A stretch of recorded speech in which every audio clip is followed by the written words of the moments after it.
Voltamos com o segundo bloco do seu programa Bem-Estar Criança aqui pelo canal Net Cidade. O assunto é juventude. Mas se você perdeu algum programa, gostou de algum programa do Bem-Estar que você assistiu, inclusive como este, acesse o YouTube para você conferir os que já aconteceram e os que porventura virão a acontecer estarão no YouTube, no www.youtube.com/bem-estar-crianca, né? O criança sem o C cedilha. E também curta a nossa fanpage, que é o www.facebook.com/bem-estar-crianca.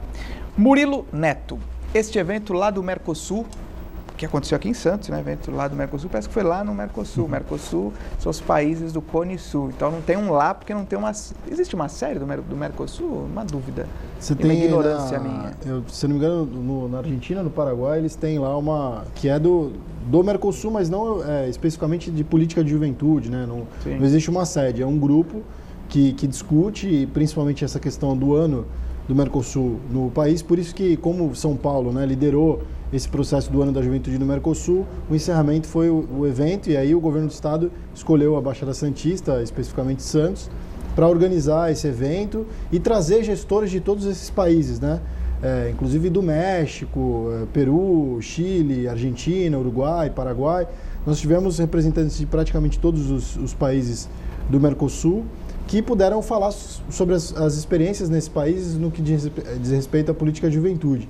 Eu tenho uma opinião semelhante à do Wellington. Eu acho que foi muito bacana para a gente saber, né, qual o momento do país em relação ao Mercosul. É claro que a gente tem que avaliar outros países também, outras experiências pelo mundo. Mas aqui no Brasil ainda é tido isso, os países, os próprios gestores comentaram isso, que o Brasil ele é tido como exemplo, né, no avanço da política nesses últimos anos. Alguns países usam a política, a estrutura de governo, né, que foi montada aqui no Brasil para poder planejar suas políticas em seus países. Mas, por outro lado, a gente tem alguns exemplos também muito bacanas, como, por exemplo, no Peru, que os jovens a partir dos 16 anos, eles podem votar, né, e lá, a partir dos 18 anos, eles têm uma cota de juventude. Como aqui a gente tem uma cota de candidatos para mulheres, né, tem um percentual que os partidos têm que obrigatoriamente cumprir, né, tem que ter o número de candidatos de mulheres, lá eles têm para jovens. Então são discussões que o jovem, na verdade, a grande realidade é que o jovem precisa conhecer esses processos até para saber reivindicar um avanço nas políticas públicas, né?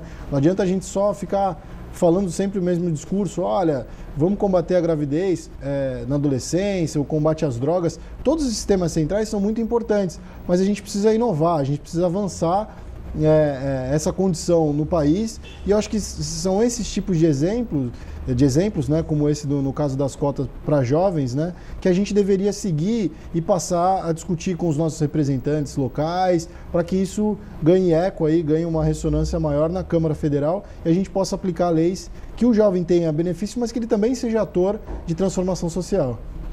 E o Wellington traz uma informação importante, hein? Informação quente aí, que eles vêm trabalhando lá na Câmara Temática de Juventude, que é um mapa regional da juventude, Wellington.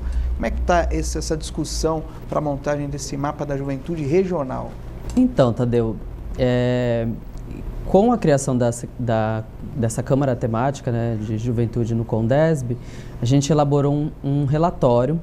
Esse relatório foi uma junção aí de todas as ações naquele momento, de 2008, 2010, que as prefeituras tinham para a juventude. Então, assim, dentro de todas as políticas públicas. Então, a gente sistematizou essas ações e produziu esse relatório. Só que o relatório de um retrato apenas do que o governo faz para essa juventude. E a gente quer ouvir a população para saber se isso realmente... a população está usufruindo desses serviços e se realmente aquilo ali é o que a população quer, né? Porque dentro dos processos de campanhas eleitorais, todo candidato faz sua plataforma, né? Faz suas ações pontuadas para a população, mas será que aquilo ali, a massa realmente quer aquilo ali como uma política pública? Aquilo ali vai transformar a vida daquelas pessoas? Então é isso que a gente quer agora, escutar a juventude da nossa região, da Baixada Santista, que tem mais de 25% da população total, que aí vai para mais de 1 bilhão de jovens, para escutar, para saber se realmente essa juventude quer isso de política pública.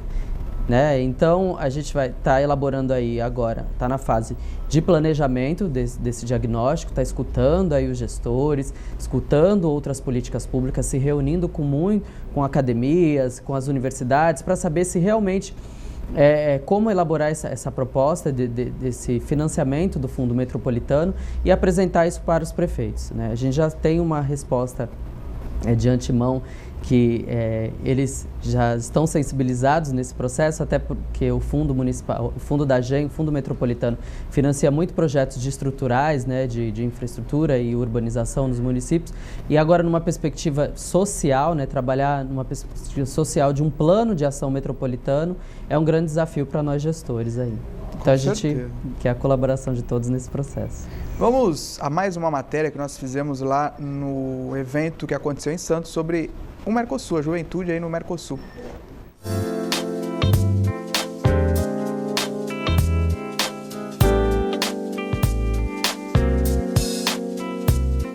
Bom, conosco o Hélito Araújo, ele que é assessor de políticas de juventude da Prefeitura de Santos e coordenador regional também da juventude. Como é que você vê esse evento acontecendo na Baixada Santista, em especial em Santos, Hélito? Bom, para a Baixada é a oportunidade de trocar experiência com outras realidades do Mercosul, né? Os países que compõem o Mercosul.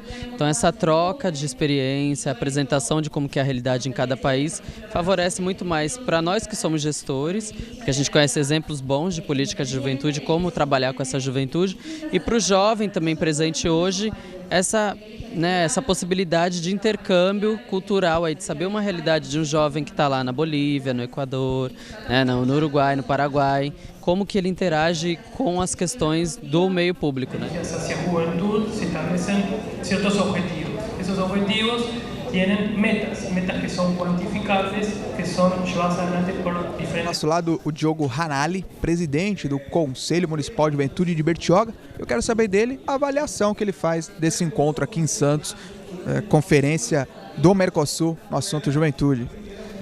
Boa tarde, né? Primeiramente, um prazer estar aqui. Foi um evento muito bacana, muito produtivo. Acho que a gente trouxe aí o Conselho de Juventude todo. A gente trouxe jovens aí da cidade de Bertioga, que eles puderam ver hoje um pouquinho de quais são os maiores desafios da juventude no âmbito do Mercosul, né? A gente conhece um pouco da realidade nacional e a gente conseguiu ver através de grandes palestrantes sobre a experiência e os desafios de fazer políticas públicas de juventude no Mercosul. Bertioga ela faz parte do Conselho de Desenvolvimento Metropolitano, o CONDESB, inclusive eu sou o relator, e a gente está sempre integrado, e a Baixada Santista está sempre junta, articulando e fazendo políticas públicas de juventude. E é muito bacana estar hoje aqui prestigiando o evento. O que chamou a atenção aí das apresentações, essa troca de experiência em algum país? O que chamou a atenção, algum programa, enfim, algum dado passado aí? Então, muitas coisas foram interessantes, mas uma coisa que chamou bastante atenção foi a questão que de um dos países do Mercosul, 20% das vagas destinadas ao legislativo tem que ser composta por jovens. E acho que é um mecanismo já de fazer com que o jovem ele se interesse, ele participe do movimento democrático que é a eleição, né? Porque depois que a gente vota, não tem mais como voltar atrás. Votou, já votou, então é importante ter um jovem dentro desse processo.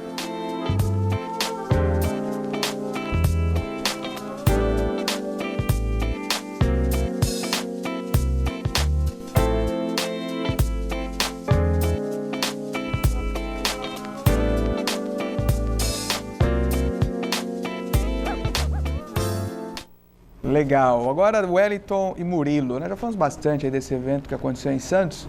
Murilo, o Estatuto da Juventude, presidente Dilma, esse ano já sancionou e mais uns 6 meses, aí, 5 meses, ele vai estar sendo efetivamente regulamentado. Né? Sem dúvida nenhuma, é um avanço, né, na política pública do país. Os jovens precisam realmente comemorar. Nós temos em várias áreas, tanto na área do transporte, na área do acesso à cultura. O Estatuto ele é bem completo. Claro que sempre vai faltar algum detalhe, um veto aqui, um veto ali, mas de uma maneira geral, existe uma diretriz para os municípios seguirem né? Existe um texto base, a gente já teve recentemente a palavra juventude incluída na Constituição e agora o Estatuto vem para dizer, olha, isso aqui é obrigação do município cumprir. Antigamente era sempre aquela discussão, olha, a gente incentiva, mas não existe um Estatuto Nacional. Então ficava aquela coisa meio perdida. Agora os prefeitos, eles têm a obrigação, e claro que o governo federal pode investir e cobrar um retorno, né? Cobrar, inclusive, a criação de conselhos municipais de juventude, de órgãos gestores de juventude. A partir desse texto, agora a gente ganhou um instrumento legal, né? Para poder avançar a política no Brasil como um todo. Então, é muito bacana. Seu ponto de vista, Wellington?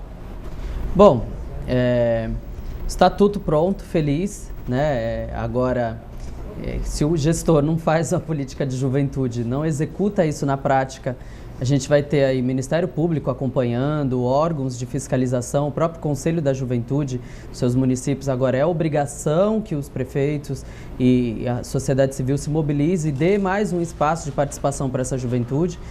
Eu estava vendo agora o vídeo e o gestor de juventude, o Diogo Hanari, disse que é muito fácil, né, no processo eleitoral, a gente mobilizar a juventude para participar da eleição de uma pessoa, de um representante. E depois disso, como que o jovem participa? Qual o canal de escuta desse jovem? Então, o Conselho Municipal da Juventude, os conselhos municipais agora é obrigação a partir do Estatuto da Juventude. E isso, para nós, além de outros direitos, é bem bacana. Como o ECA, né, o Estatuto da Criança e do Adolescente, há muita discussão por vir do Estatuto da Juventude. Tem a regulamentação a partir de 5 de fevereiro do ano que vem, mas há muita discussão além disso. O próprio Estatuto, a gente hoje já tem um prato pronto, né? O Estatuto é um prato pronto para se trabalhar em cima, mas vai produzir muita discussão em todo o Brasil ainda daqueles artigos que ali foram contemplados, né? Principalmente na questão da meia entrada, a questão da acessibilidade, a questão de direito ao território, a questão de gratuidade de passagem pública em ônibus que fazem interestaduais, exatamente. Então, há muita discussão em cima disso. Já agradeço a sua presença, que o nosso tempo estourou. Até uma próxima oportunidade aqui conosco. Que pouco, né? Acho que a gente quer mesmo essa próxima oportunidade para estar falando de muita coisa boa. Quem sabe aí já com o mapa regional? Quem sabe com o mapa regional. Obrigado aí para quem está assistindo. Foi um prazer.